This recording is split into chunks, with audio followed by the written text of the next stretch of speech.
Muraho, muraho neza, mbifurije igitondo cyiza, igitondo cy'umugisha ku muntu wese uteze amatwi kandi uri kureba ijambo ry'Imana kuri Women in God's Ministry. Yesu nashimwe kandi Yesu nahimbazwe. Tugiye gusoma ijambo ry'Imana uyu munsi turi busange muri Zaburi ya 15. Nitumara gusoma ayo magambo ni nayo turi busengeremo. Reka dusome umutwe wayo w'amagambo uratubwiye ngo Zaburi ya Dawidi. Uwiteka, ninde uzaguma mu ihema ryawe? Ninde uzatura ku musozi wawe wera? N'ugendera mu bitunganye, agakora ibyo gukiranuka, akavuga iby'ukuri nk'uko biri mu mutima we, utabeshyeresha abandi ururimi rwe, ntagirire nabi mugenzi we, ntashyushye inkuru y'umuturanyi we. Mu maso ye umunyagisuzuguro arahinyurwa, ariko abatinya Uwiteka arabubaha. Icyo yarahiriye naho cyamugirira nabi ntiyivuguruza. Ntaguriza ifeza kubona indamu zirenze urugero, cyangwa ntiyemera ibiguzi k'utariho urubanza. Ugenza atyo ntabwo azanyeganyezwa. Amen, amen. Bakunzi banjye, abakunzi ba Women in God's Ministry, ni Zaburi Imana yashyize ku mutima, ni Zaburi Imana yampaye kugira ngo nyisangize abantu bose bakurikira ijambo ry'Imana kuri iyi channel. Ni Zaburi ya 15 itubwiye ngo ninde uzaguma mu ihema ry'Imana, ninde uzaguma mu nzu y'Uwiteka, ninde uzatura ku musozi w'Uwiteka, ku musozi wera w'Imana. Niko dutangiye icyo kibazo kitubaza muri iki gitondo. Baratubajije ngo ninde uzaguma mu ihema ryawe, kandi ninde uzagutura ku musozi wawe wera. Birumvikana ko Imana irera, birumvikana ko nta muntu watura ku musozi wera w'Imana kandi we atejejwe. Ndetse Bibiliya yaratubwiye ngo Mose ubwo yari ageze ku musozi w'Imana i Horebu, ngo akabona cya gihuru cyakaga umuriro cyane, akihuta ngo ajye kureba yitegereza ibyo bintu, ijwi ry'Imana ryahise rimubwira ngo kwetura izo nkweto zawe wambaye, kuko aho ugeze ari ahera. Rero ahera h'Imana hari ibitazahinjira, ahera h'Imana hari ibyo tutazahagerana. Muri iyi Zaburi badusubije yuko umuntu uzatura ku musozi w'Uwiteka wera ari uwugendera mu bitunganye kandi agakora ibyo gukiranuka, akavuga iby'ukuri nk'uko biri mu mutima we. Bakunzi banjye kandi bakunzi beza, abakunzi b'umugisha, Imana ishimye ko murebera ijambo ry'Imana. Nguyu umuntu uzatura ku musozi w'Uwiteka, ku musozi wera, ni umuntu ugendera mu bitunganye, ni umuntu ukora ibyo gukiranuka, kandi ni umuntu ugira ukuri, akakora iby'ukuri kandi akavuga iby'ukuri nk'uko biri mu mutima we. Muri iki gihe birakomeye cyane, abantu benshi usanga icyo umutima wabo uvuga gitandukanye n'icy'akanwa kabo kavuga. Ku kanwa akigira umuntu mwiza, akaba yakubwira amagambo meza, ariko mu by'ukuri mu mutima we ayo magambo yasohoye, mu mutima we ayo magambo ntayarimo. Imana itubabarire. Urumva rero umuntu ufite iyo mitima ibiri, umuntu utabasha kuvuga iby'ukuri nk'uko biri mu mutima we, niba n'umutima we wuzuyemo ubwo busharirwe, niba n'umutima we wuzuyemo urwo rwango, ntakwerurire ngo akubwire urwo rwango ruri mu mutima we, uwo muntu urumva ko biragoye ko azatura ku musozi w'Imana igihe cyose atariyambura uwo mwambaro. Koresha ukuri nk'uko kuri mu mutima wawe, niko ijambo ry'Imana ribidusabye. Nibwo uzaba ugendera mu nzira y'abakiranutsi, kandi nibwo uzaba uhirwa kuba watura ku musozi w'Uwiteka wera. Kandi baratubwiye ngo uwo muntu ntabeshyeresha abandi ururimi rwe, ntagirira nabi mugenzi we, ndetse ntanashyushye n'inkuru y'umuturanyi we. Mu maso y'uwo muntu umunyagisuzuguriro arahinyurwa, ariko abatinya Uwiteka arabubaha. Haleluya. Ngo uwo muntu icyo yarahiriye naho cyamugirira nabi ntiyivuguruza. Ndetse iyo agurije abantu amafaranga, ntaguriza kubona indamu zirenze urugero, cyangwa se kwemera ibiguzi ku muntu utariho urubanza. Haleluya. Muri ibi bihe birakomeye, umuntu wese arakorera kugwiza inyungu ze, akumva yakemera akagurisha n'umuvandimwe we bivukiye bavukanye, akumva yagutanga gusa bakamuha amafaranga, agakomeza akajya mbere mu by'ubutunzi bwe.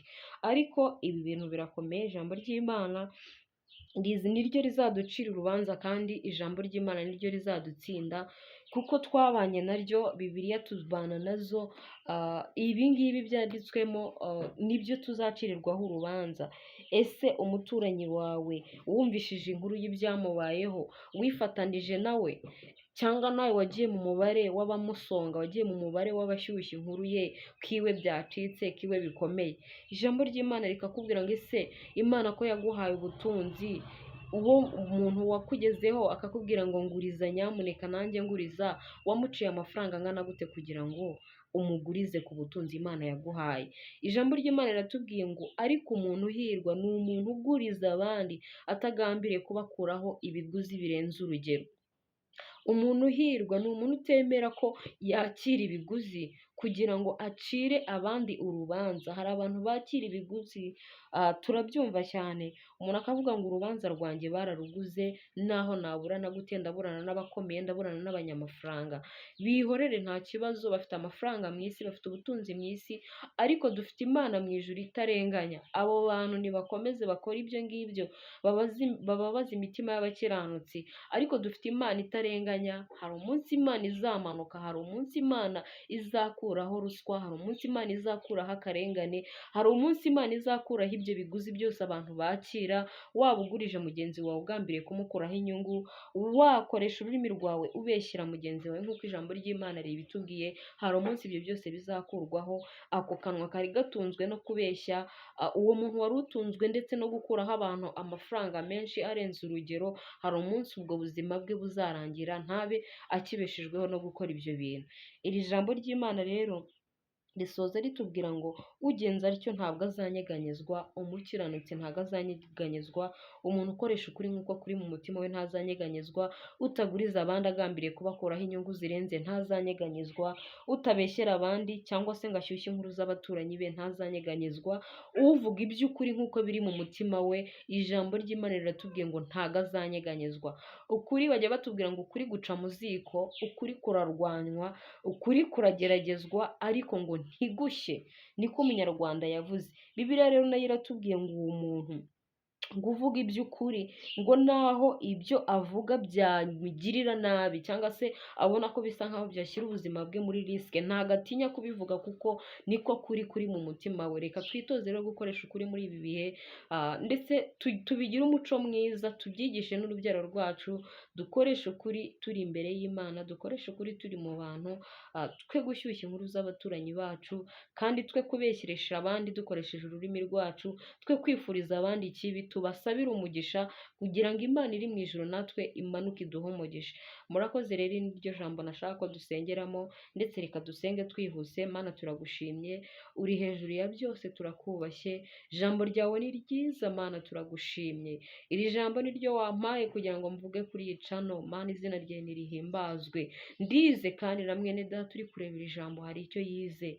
Zaburi ya 15 ndakwinginze ngo uyu munsi wemere Nyiringabo bituyobore, atari uyu munsi wonyine ahubwo no mu minsi yose dusigaje kubaho. Uwiteka uduhe kuvuga iby'ukuri biri mu mutima wacu, kandi ijambo ryawe riratubwiye ngo ukuri ngo naho uwo muntu ukuvuga ngo yabona ko kugiye kumushyira mu bikomeye ntatinya kuvuga. Utumare ubwoba rero kuko tuzi ko ubwoba buturuka kuri Satani. Ujye uduha guhagarara mu kuri, uturinde kugaragara nk'indyarya z'imitima ibiri ngo tuvuge ibitari mu mutima, umutima wacu uvuga ibindi, akanwa kavuga ibindi. Uduhe ko umutima n'umubiri wacu bihuza mu izina ryera rya Yesu Kristo. Turi imbere y'intebe yawe yera rero uyu munsi wose, tugusabye umugisha, tugusabye uburinzi twebwe n'abacu, urubyaro rwacu, ndetse Uwiteka Nyiringabo Imana n'abo dukunda bose, imiryango.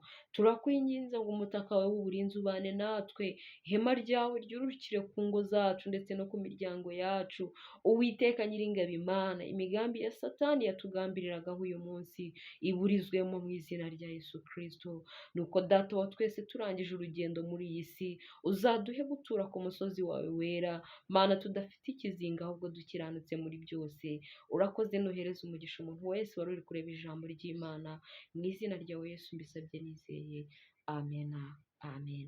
Murabeho rero bakunzi banjye kandi bakunzi beza, Imana ikomeze kubaha umugisha, tuzabonane mu ijambo ry'Imana ry'ubutaha. Bye, ciao.